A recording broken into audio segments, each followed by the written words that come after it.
क्या बात है, सुबह सुबह सब अपना काम धंधा छोड़कर यहाँ पर इतनी भीड़ क्यों लगा रहे हैं? फिर से कोई मुश्किल में तो नहीं है ना वहाँ?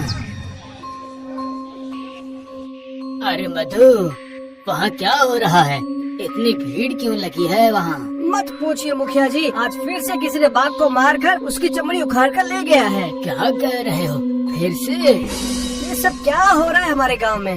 सच में? बस कुछ ही दिनों में 12 हिरण, 3 बाघ और 1 हाथी को मार दिया है। पता नहीं किसने मारा। ये शिकारी का उत्पात अब बर्दाश्त के बाहर हो रहा है मुखिया जी। अब आपको ही कुछ करना पड़ेगा। हाँ, मुझे ही कुछ करना पड़ेगा। सुनो सुनो मधु और रामू, तो तुम दोनों सबको जाकर कह दो कि आज शाम को गांव के सब लोगों को मेरे घर आना है। बहुत जरूरी काम है। ठीक है मुखिया जी, ये बात मैं सबको जाकर बता देता हूँ।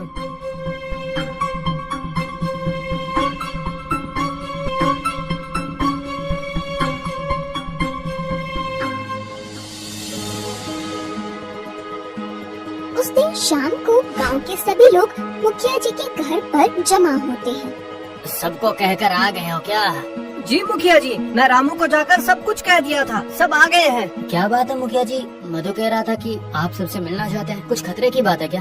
खतरा तो है ही, गांव के सभी लोगों के लिए खतरे की बात है। क्या खतरा मुखिया जी? बताइए क्या खतरा है? हाँ बताइए मुखिया जी, आखिर क्या खतरा है? अरे चुप हो जाओ तुम लोग। मुखिया जी को कहने दो।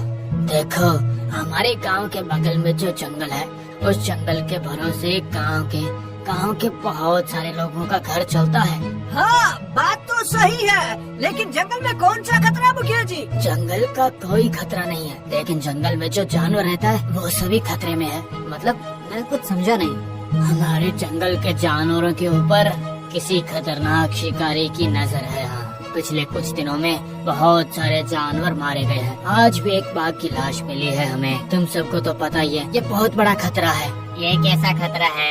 ये तो हमारे लिए अच्छा है। अब हम बिना डरे जंगल में जा सकते हैं।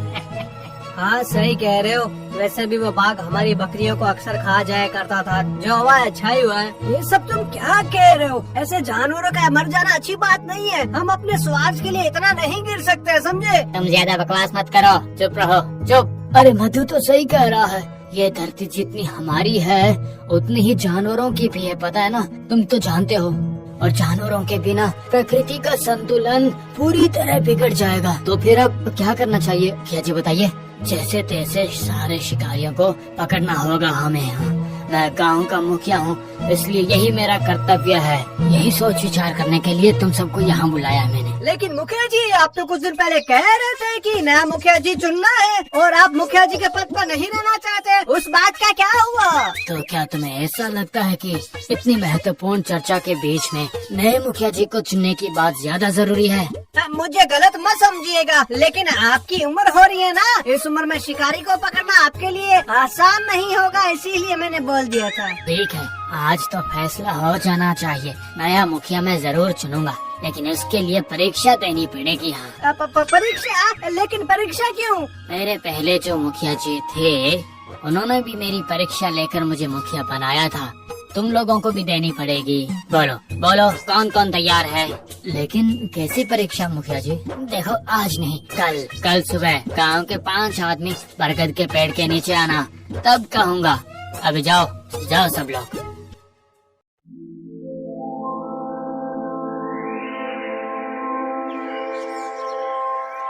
अगले दिन सुबह वो 5 आदमी गांव के बरगद के पेड़ के नीचे मिलते हैं। तब तक मुखिया जी नहीं आए थे। तुम लोगों को क्या लगता है मुखिया जी हमारी कौन सी परीक्षा लेंगे? हैं? वो चाहे कोई भी परीक्षा ले, मैं उसके लिए तैयार हूँ। अपना शरीर तो देखो, कितने दुबले पतले से हो तुम। और क्या कह रहे हो? परीक्षा देने के लिए प्रस्तुत हो? हाँ सही कहा। अरे मधु, तुम्हें मुखिया होने की जरूरत नहीं है। वैसे भी इतने दुबले पतले को कौन मुखिया जी मानेगा भला, है कि नहीं? तुम एक काम करो, घर जाओ और खाना खाओ। अरे क्या बात हो गई? इतनी हंसी किस बात पर आ रही है तुम्हें? कुछ हुआ है क्या? नहीं मुखिया जी, ऐसी कोई बात नहीं है। ऐसे ही सब मिलकर मजाक कर रहे थे। आप बैठिए मुखिया जी, बैठिए।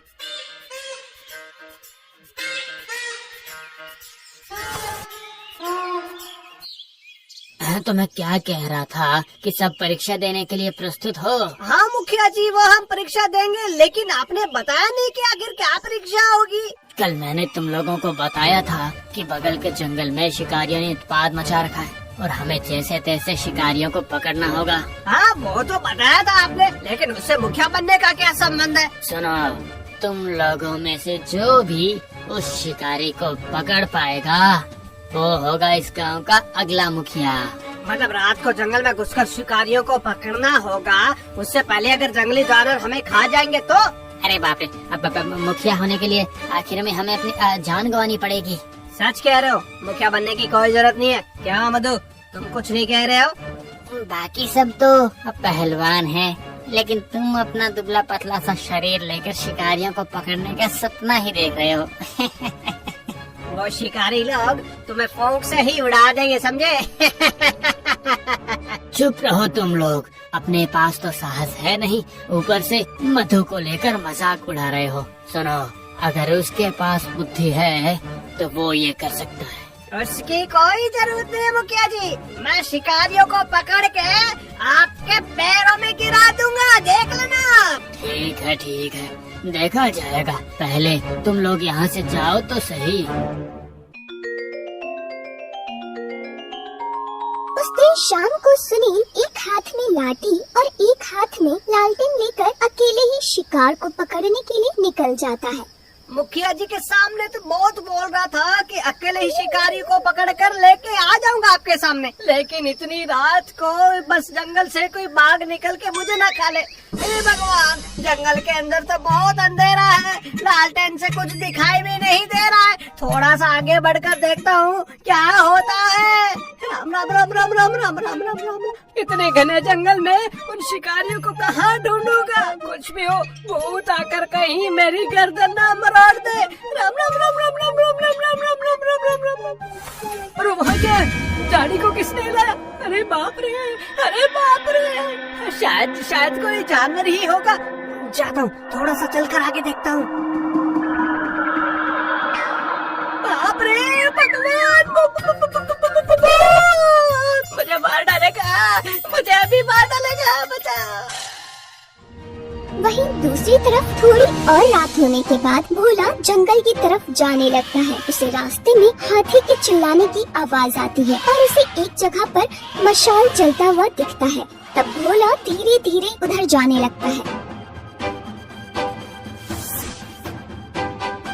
ये जहर लगे हुए तीर तो हमारे बहुत ही काम आ रहे हैं। कुछ ही समय में हाथी मर भी गया, देखो तो। मैंने उसके दांत उखाड़ दिए हैं सरदार। आज हमने बहुत ही बड़ा हाथ मार लिया है, क्या कहते हो सरदार जी? बात तो सही है, कुछ ही दिनों में पूरा जंगल साफ कर देंगे हम लोग, सही कहा ना? अभी चलो, जल्दी चलो, भागना पड़ेगा हमें यहाँ से। एक और हाथी मर गया और मैं कुछ नहीं कर पाया। वैसे भी तीनों के साथ में कुछ नहीं कर पाता, लेकिन ऐसे शिकारियों के हाथों से मैं जानवरों को मरने नहीं दूंगा। मुखिया जी ने कहा था दिमाग का इस्तेमाल करो, मैं अब वही करूंगा।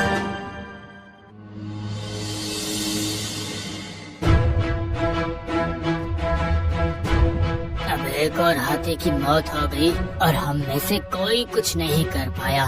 क्या हुआ सुनील? कल ही तो तुम कह रहे थे कि शिकारियों को पकड़ कर मेरे पेड़ों के सामने रख दोगे तुम। कहाँ है वो लोग?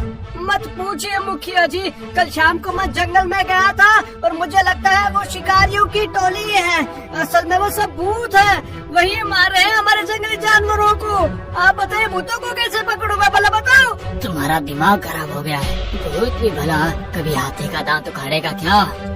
लेकिन वही उनकी लाल पीली आंखें मुखिया जी, और वही डरावनी आवाज। जो आंखें तुमने देखी है वो किसी लोमड़ी की होगी और आवाज भी उसी की होगी, समझे?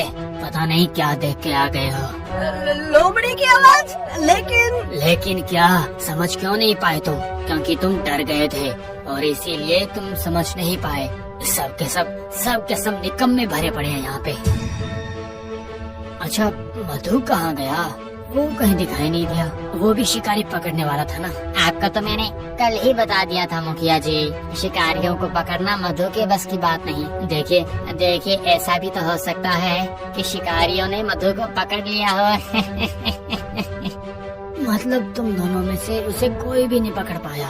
अब तो मुझे महाराज को बताना ही पड़ेगा। अब तो उन्हें ही कुछ करना पड़ेगा। कल सुबह ही मैं निकल जाऊंगा और महाराज को बता दूंगा। मतलब नहीं मुखिया जी। चुप हो जा, खुद तो भागकर वापस आ गए और मुखिया बनना है। पहले मधु को ढूंढो, जाओ और मेरे पास उसे लेकर आओ, फिर मैं बताता हूँ।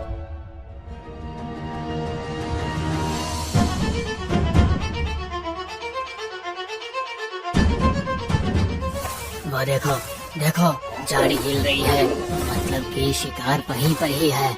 चलो चलो, तीनों साथ में जाते हैं। चलो चलो।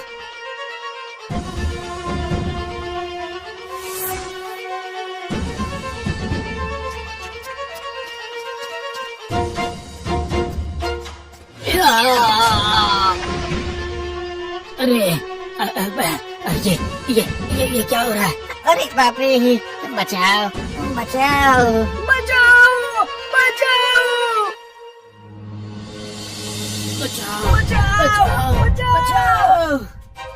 अगली सुबह जंगल के अंदर से कुछ लोगों की आवाज